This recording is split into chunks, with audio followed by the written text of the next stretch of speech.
हम्म, तो सेलों के mixed combination के लिए क्या करते हैं हम लोग? सेलों को पहले तो कुछ एक संख्या में ले करके एक पंक्ति तैयार करते हैं, एक रो तैयार करते हैं, यानी कि ये सारे सेल आपको किसमें दिखाई दे रहे हैं? सीरीज ऑर्डर में। मान लो एक रो में एन नंबर ऑफ सेल्स हैं। कितने सेल्स हैं? एक दो तीन चार पाँच छः ऐसे करके एन सेल है एक रो में। और ऐसे ही करके बहुत सारी रोज ली जाती है। ये एक फर्स्ट रो हो गया, सेकंड रो हो गया, ऐसे ही करके कितना रोज लिए हैं सर? तो टोटल याद रखना, एम रोज लिए हैं। तो एम क्या है बताऊं? पंक्तियों की संख्या। पहली पंक्ति, दूसरी पंक्ति, तीसरी पंक्ति, चौथी पंक्ति, ऐसे कितनी पंक्ति है? एम। और हर एक पंक्ति में कितने सेल हैं? N cells. एक एक पंक्ति में एन सेल, फिर दूसरी पंक्ति में एन सेल, ऐसे करते करते सभी पंक्ति में एन एन सेल है। और मिक्स्ड कॉम्बिनेशन क्यों है? क्योंकि ये सारे एन सेल आपस में सीरीज ऑर्डर में है, ये सेल सीरीज ऑर्डर में है आपस में, लेकिन ये पंक्ति और ये पंक्ति आपस में पैरेलल ऑर्डर में दिख रही है। आप देख लो, एक नीचे जुड़ी हुई है और दोनों कॉमन पॉइंट ए से और ये बी से जुड़े हुए हैं। तो ये सभी पंक्तियां, ये एन एन सेलों की सभी पंक्तियां आप देख रहे हैं एक कॉमन पॉइंट ए और एक कॉमन पॉइंट बी के बीच में जुड़ी हुई है। तो ये सेलों का कौन से कॉम्बिनेशन को शो करता है? मिक्स्ड कॉम्बिनेशन को शो करता है। और इस मिक्स्ड कॉम्बिनेशन में हमें करेंट के मैक्सिमाइज होने के लिए कंडीशन पता करना है, यानी करंट कब मैक्सिमाइज होगा। तो हमको करंट के लिए मेन फॉर्मूला निकालना है। तो करंट के लिए फॉर्मूला निकालने के लिए आपको दो चीज़ें पता होनी चाहिए। कल भी हम लोग पढ़े थे, आपको पता होना चाहिए टोटल ईएमएफ और पता होना चाहिए टोटल रेजिस्टेंस। ये दो चीज़ें हमको पता करनी पड़ेंगी। टोटल रेजिस्टेंस पता करना पड़ेगा। अब सबसे पहले हम एक काम करते हैं, टोटल रेजिस्टेंस पहले पता करते हैं इस पूरे सर्किट का। तो पूरे सर्किट में टोटल रेजिस्टेंस निकालने के लिए आपको पहले पूरा जितने भी सेल आपने यहाँ पे ले रखे हैं उन सभी सेलों का आपको टोटल इंटरनल रेजिस्टेंस निकालना पड़ेगा। उस इंटरनल रेजिस्टेंस के साथ आप क्या ऐड कर देंगे? एक्सटर्नल रेजिस्टेंस आर को ऐड कर देंगे, तो total resistance of the circuit आपको निकल जाएगा, आपके पास आ जाएगा। अब प्रश्न ये है कि सर टोटल इंटरनल रेजिस्टेंस कैसे निकालेंगे? तो आप एकदम धैर्य से काम लेंगे। पहले हम क्या क्या करेंगे पता है? देखो, पहले हम ना एक एक पंक्ति का, एक पूरी पंक्ति को लेंगे और उसके टोटल इंटरनल रेजिस्टेंस को निकालेंगे। वैसे ही दूसरी पंक्ति लेंगे, वैसे ही तीसरी लेंगे, वैसे ये mth नंबर की पंक्ति को लेकर के उसका इंटरनल रेजिस्टेंस निकालेंगे। और उसके बाद सभी पंक्तियां आपस में कौन से ऑर्डर में दिख रही है? वाह, ये सेल आपस में सीरीज में दिख रहे हैं, ये सेल आपस में सीरीज में दिख रहे हैं, लेकिन ये सारी पंक्तियां आपस में पैरेलल दिख रही हैं क्योंकि एक के नीचे एक जुड़ी है और इनका कॉमन पॉइंट ए और बी है। तो पैरेलल नहीं दिख रहा है आपको? दिख रहा है ना? तो पहले हम एक काम करेंगे, पहले एक पंक्ति को पकड़ो और उसके सारे सेलों के इंटरनल रेजिस्टेंस को देखो। सब लाइन से जुड़े हुए हैं, तो कौन से ऑर्डर में? सीरीज ऑर्डर में। सीरीज पैरेलल पता है ना कि कंफ्यूजन होता है? पता है ना? तो ये सारे सेल आपस में कौन से ऑर्डर में? सीरीज ऑर्डर में। तो इस पहली पंक्ति का आप रिजल्टेंट रेजिस्टेंस निकालिए। पहली पंक्ति को ध्यान दीजिए और सारे इंटरनल रेजिस्टेंस, सारे रेजिस्टेंस जो है यहाँ पे ये आर आर आर आर जो है वो सीरीज में जुड़े हैं। तो सीरीज में जब जुड़े हों तो हम रिजल्टेंट कैसे निकालते हैं? सीधे सीधे जोड़ के निकालते हैं। तो इस पंक्ति का रिजल्टेंट रेजिस्टेंस क्या होगा? तो एक ठोकार, दो ठोकार, तीन ठोकार, चार ठोकार, कितने ठोकार? जितने सेल उतना आर। तो कितने सेल है? तो इस पहली पंक्ति का जो टोटल रेजिस्टेंस हो जाएगा वो हो जाएगा एन आर। ये पहली पंक्ति का मैंने हिसाब लगा लिया। पहली पंक्ति का टोटल रेजिस्टेंस हो गया एन आर। इंटरनल रेजिस्टेंस की बात चल रही है। तो बोलोगे सर दूसरी पंक्ति का भी उतना ही होगा, क्योंकि दूसरी पंक्ति में भी कितने सेल हैं? एन सेल ही हैं। हर पंक्ति में एन नंबर ऑफ सेल्स हैं। तो दूसरी पंक्ति का ये जो इंटरनल रेजिस्टेंस है, अगर आप उसका हिसाब किताब करोगे तो उतना वो भी एन आर आएगा।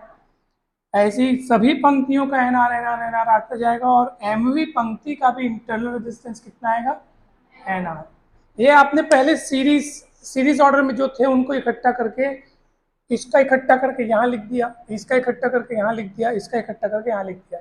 अब ये पहली पंक्ति, ये दूसरी पंक्ति, तीसरी, चौथी, एमवी पंक्ति। अब ये सभी पंक्तियां किस में दिख रही हैं आपको? पैरेलल ऑर्डर में। तो पैरेलल ऑर्डर में रिजल्टेंट निकालने का फॉर्मूला क्या होता है? पहली पंक्ति का जो रेजिस्टेंस है 1/1 पहला वाला रेजिस्टेंस एन आर प्लस 1/ दूसरी पंक्ति का रेजिस्टेंस फिर से एन आर। तो पैरेलल में इन लोग तो पैरेलल वाले तरीके से निकालेंगे, प्लस तीसरी पंक्ति होती मतलब है जो दिख नहीं रही है लेकिन है, तो 1/n उसका भी होता है। और ऐसे चलते चलते mth नंबर की जो पंक्ति है उसका भी पूरे का रेजिस्टेंस कितना हो जाएगा? N R. तो ये 1/n और ये टोटल कितने बार है? m बार, m टाइम्स। मतलब क्यों m टाइम्स? क्योंकि ये पंक्तियां कितनी है? m पंक्तियां, पहली पंक्ति, दूसरी पंक्ति, तीसरी पंक्ति, चौथी पंक्ति, कितनी पंक्ति टोटल? m पंक्ति। नहीं समझ में आए? पंक्ति मतलब कि रोज, पंक्ति तो वैसे कॉमन वर्ड है। रोज, कितनी रोज?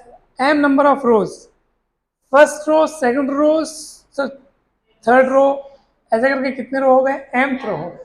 समझ में आया कि नहीं? और हर रो का टोटल रेजिस्टेंस जो है एन आर। ये एन आर क्यों है, कैसे है, समझ में आया? कैसे है एन आर? हाँ, फर्स्ट रो में अगर हम देखें, किसी भी रो में आप देखो, टोटल n सेल्स जुड़े हुए हैं। कितने सेल्स जुड़े हुए हैं?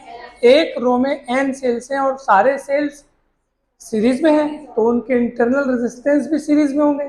और इंटरनल रेजिस्टेंस अगर सीरीज में है तो उनका रिजल्टेंट निकालने के लिए उनको सीधा सीधा जोड़ना पड़ेगा। तो 1R, 2R, 3R, 4R, total N r है, तो एन आर हो गया। तो ये एन आर, फिर ये एन आर, फिर ये एन आर, एन आर मतलब एन आर, फिर ये पूरा एन आर हो गया। और ये सारे रोज किस में है? पैरेलल में है। तो ये 1/n r।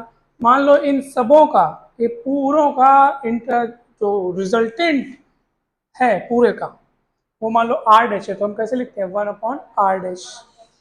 रिजल्टेंट का भी तो रेसिप्रोकल करके लिखते हैं ना हम लोग। रिजल्टेंट का रेसिप्रोकल हर एक रो के रेजिस्टेंस के, टोटल रेजिस्टेंस के रेसिप्रोकल के सम के इक्वल होगा। ठीक है?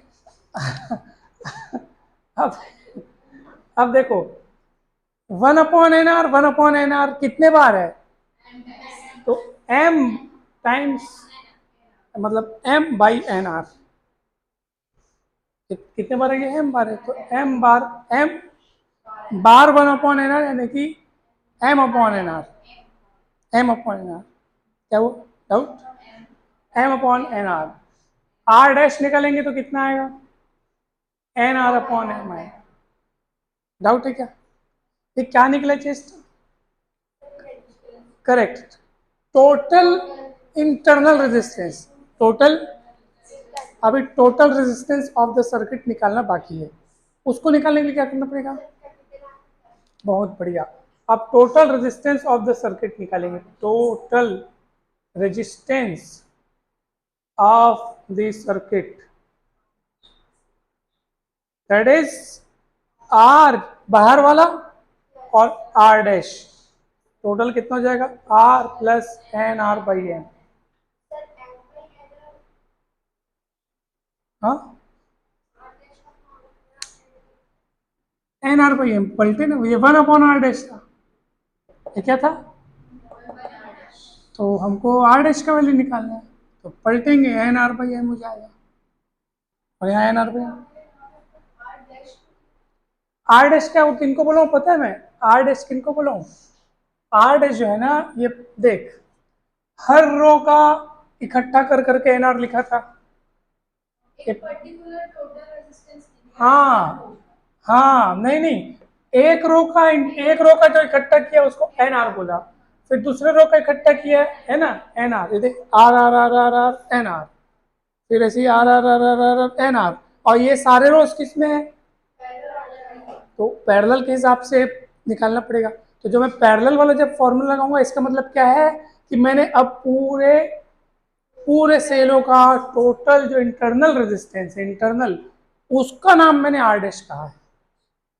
याद करो, पैरेलल वाला फॉर्मूला लगाते हैं तो हम क्या लिखते हैं, 3 रेजिस्टेंस तो क्या लिखते हैं, 1/R1, 1/R2, R3, और इधर क्या लिखते हैं, R1, R2, R3 का जो रिजल्टेंट रहता है मान लो R, तो उसका रेसिप्रोकल लिखते हैं। तो ये R डैश कौन है बताओ, ये R डैश कौन है, ये R डैश, ये NR, ये वाला NR, ये वाला NR, ये सब का रिजल्टेंट है।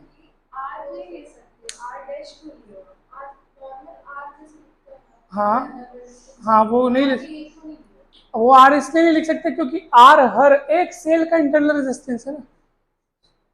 आर क्या है, एक सेल का इंटरनल रेजिस्टेंस, तो रिजल्टेंट को भी हम आर से कैसे पुकार सकते हैं, आर एक जन का नाम है, पूरे रिजल्टेंट रेजिस्टेंस मतलब अलग चीज है। हाँ, आर डैश नहीं, नहीं समझ में आया क्या बताइए, तुम यस। अभी आपने टोटल इंटरनल रेजिस्टेंस निकाल लिया, सॉरी टोटल इंटरनल रेजिस्टेंस ये हुआ, और उसके बाद जब उसमें एक्सटर्नल आपने ऐड किया तो ये total resistance of the circuit, internal plus external, that is entire. ठीक है, अब हम निकालेंगे ईएमएफ, टोटल ईएमएफ। कोई बता सकता है टोटल ईएमएफ कितना होगा, total EMF of the circuit, पूरे सर्किट में टोटल ईएमएफ कितना है, देखो मैं बता रहा हूँ, एक ठोकी, दो ठोकी, तीन ठोकी, कितना ठोकी हो जाएगा, एन ई, कितना हुई एन ई, वैसे ही इसका एन ई, वैसे ही ये एम ठोक रो है उसका भी कितना हो जाएगा, सब का एन ई हो गया। लेकिन अब ऐसा मत सोचना कि सर पैरेलल ऑर्डर में पैरेलल हिसाब किताब लगाओ, नहीं, क्योंकि ये सारी पंक्तियां, ये फर्स्ट रो हो गया, सेकंड रो हो गया, थर्ड, फोर्थ, फिफ्थ, एम रो जो है वो सब की सब पॉइंट ए और किसके बीच जुड़ी है, पॉइंट ए और बी के बीच जुड़ी हैं, इसलिए पॉइंट ए और बी के बीच में सभी जो रोज हैं उनमें जो ईएमएफ है उतना ही ईएमएफ पॉइंट ए और बी के बीच में होगा, और इसलिए हम उसको कितना लेंगे, एन ई ही। कल याद करो जब सेलों को हमने पैरेलल ऑर्डर में लिया था तो हर एक सेल का जो ईएमएफ कितना था, ई था, तो हमने टोटल ईएमएफ को भी कितना लिया था, ई ही लिया था, क्योंकि उस समय हम पॉइंट ए और बी पर ध्यान दे रहे थे कि हाँ भाई वो पॉइंट ए और बी के बीच में जुड़े हैं, इसलिए हम जो ईएमएफ है वो उतना ही लेंगे जो पॉइंट ए और बी के बीच में। तो कितना लेंगे बताओ यहाँ पे टोटल ईएमएफ, एन ई। अब आप करंट का फॉर्मूला लगाओ, चलो करंट का फॉर्मूला लगाओ, क्या होता है करंट,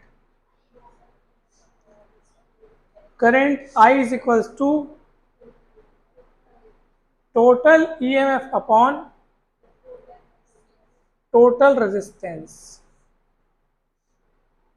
तो टोटल ईएमएफ कितना है, N E R plus N R upon M, इधर मैं लिखता हूँ आई।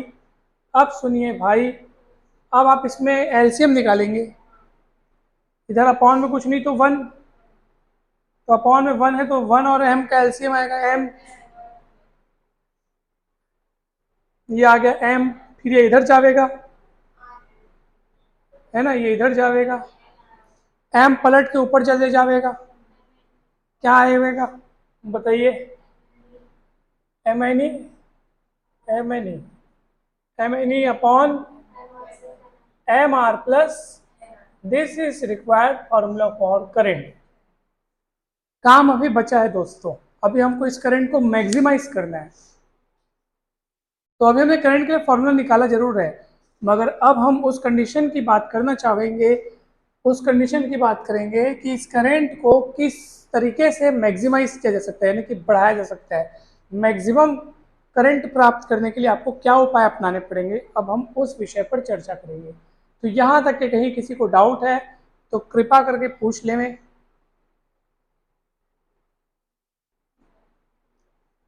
पूछ सकते हैं, ठीक है। चलिए आगे बढ़ते हैं, और अब मैं मिटाता हूँ, इसको मिटाऊँ लेकिन चित्र मिटा दूँ, चलो चित्र का कोई काम है कि नहीं है, चित्र का कोई काम नहीं है, नहीं है, चलो मिटा देता हूँ।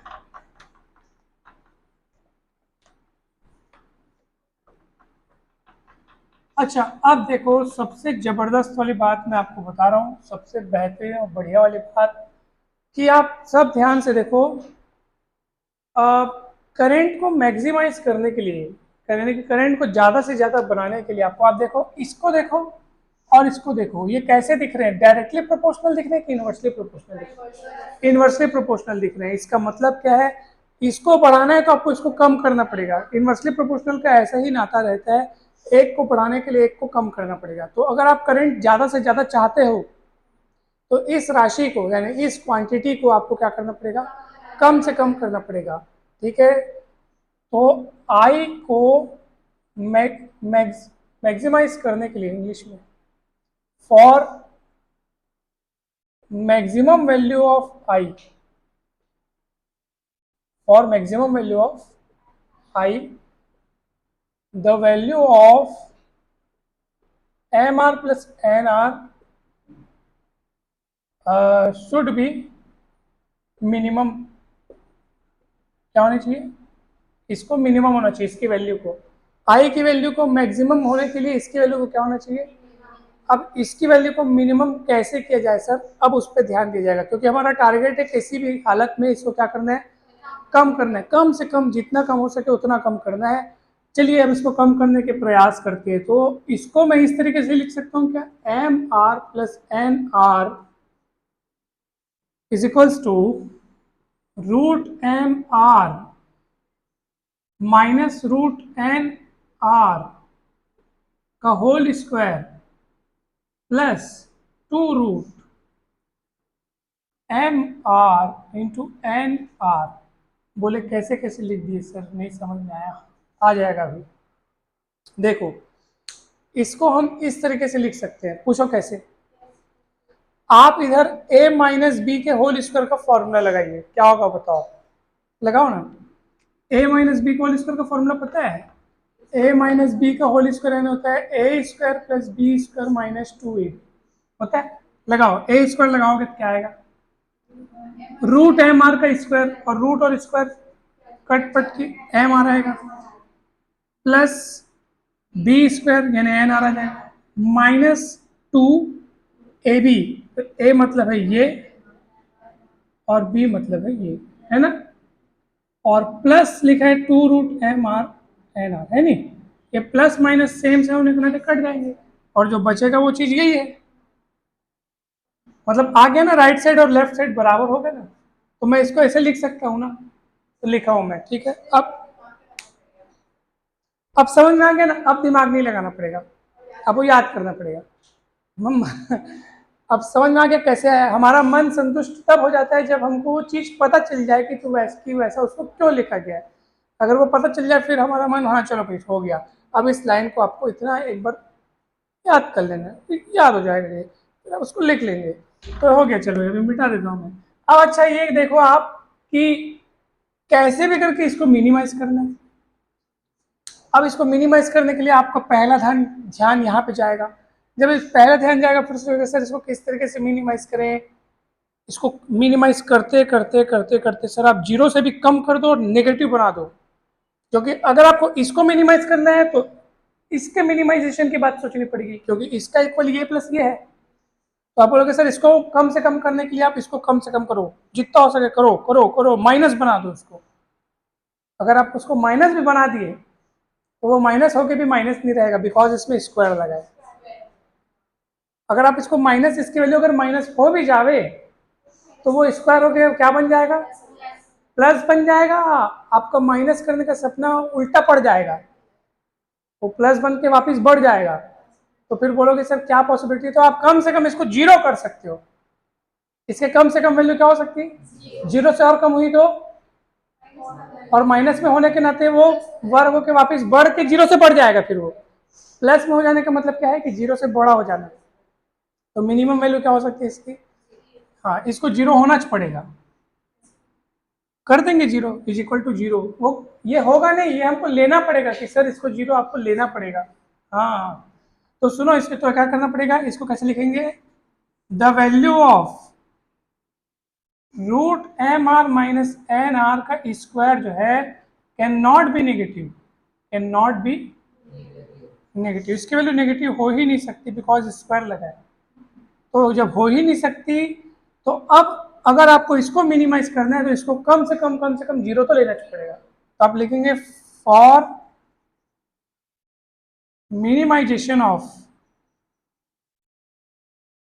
दिस वैल्यू, इस वैल्यू को अगर आपको कम से कम प्राप्त करना है तो इसको आपको निपटाना पड़ेगा, वहां से उड़ाना पड़ेगा। तो इसको क्या होना चाहिए, जीरो होना पड़ेगा, नेगेटिव तो हो नहीं सकती, इसलिए इसकी वैल्यू कम से कम जीरो तो ले लेते हैं भैया।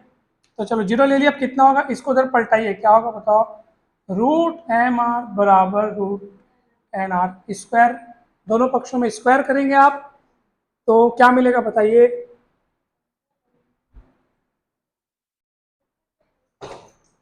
तो दोनों पक्षों में स्क्वायर लेंगे तो जाएगा एम आर बराबर एन आर, पक्का।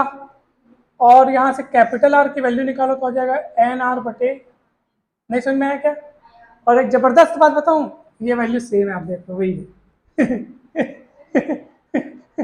चल समझ में आया। तो ये कैपिटल आर कितना आया, एन आर बाई एम, जो कि टोटल इंटरनल रेजिस्टेंस था, है, जो कि टोटल इंटरनल रेजिस्टेंस है। इसका मतलब आपने बोलोगे सर अब कंक्लूजन क्या निकला इससे वो बताइए, तो इससे कंक्लूजन ये निकला कि करंट को मैक्सिमम बनाने के लिए, करंट की वैल्यू मैक्सिमाइज प्राप्त करने के लिए, अधिकतम विद्युत धारा प्राप्त करने के लिए उस सर्किट का जो एक्सटर्नल रेजिस्टेंस है उसको टोटल इंटरनल रेजिस्टेंस के बराबर होना चाहिए। What is n are upon m, that is this is total internal resistance, और वो किसके बराबर आ रहा है, आर के बराबर, और आर क्या है, एक्सटर्नल रेजिस्टेंस। तो सर्किट का जो एक्सटर्नल रेजिस्टेंस है वो टोटल इंटरनल रेजिस्टेंस के बराबर होगा, तब करंट मैक्सिमाइज हो जाएगी। कैसे लगा ये, अच्छा, ये तो चलो कंक्लूजन निकल गया सर कि करंट मैक्सिमाइज होने के लिए आर को एन आर बाई एम के बराबर होना चाहिए। अब करंट की मैक्सिमम वैल्यू क्या होगी वो भी हम इसी क्षण पता करेंगे। कैसे पता करेंगे, चलिए देखते हैं। याद करो, वो देखो करंट का फॉर्मूला उधर देखो, दिख रहा है, करंट का फॉर्मूला क्या लिखा है बताइए, I is equals to m N E upon क्या लिखा है, तो भाई एम आर और एन आर दोनों तो बराबर हो चुके हैं ना, मैक्सिमम करंट प्राप्त करने के लिए दोनों क्या हो चुके हैं। तो आप एक काम करो ना, आप इस एन आर के जगह पे भी एम आर रख दो वहां पे, ये तो एम आर है ही, और बाजू में क्या लिखा है, एन आर, एन आर बराबर है एम आर के, भाई रख दो उसकी जगह में, कोई कुछ नहीं बोलेगा। M N E upon, correct, m m कटेगा, एन ई अपॉन टू आर, ये करंट की अब आपको मैक्सिमम वैल्यू मिल गई, I max, maximum value of I. समझ में आया कि नहीं आया, चाहते तो आप ऐसा भी कर सकते थे,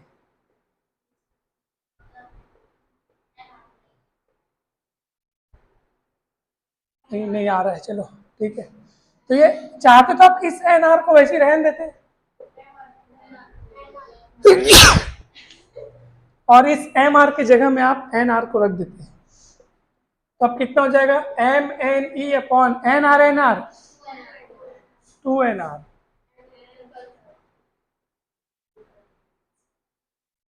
क्लियर है। तो आई मैक्स की वैल्यू ये भी हो सकती है, ये भी है और ये भी है, गड़बड़ हो गया, एन एन कटेगा तो ऊपर एम बचेगा, या तो एन ई अपॉन टू आर या तो m e upon two small r. कैसे लगी, मैक्सिमम करंट, मतलब करंट की मैक्सिमम वैल्यू आप प्राप्त कर लिए। ये था मिक्स्ड कॉम्बिनेशन, समझ में आया कि नहीं आया, अच्छे से एकदम ठीक, ओके, ये डेरिवेशन कंप्लीट कंप्लीट होता है। हम्म, ओके।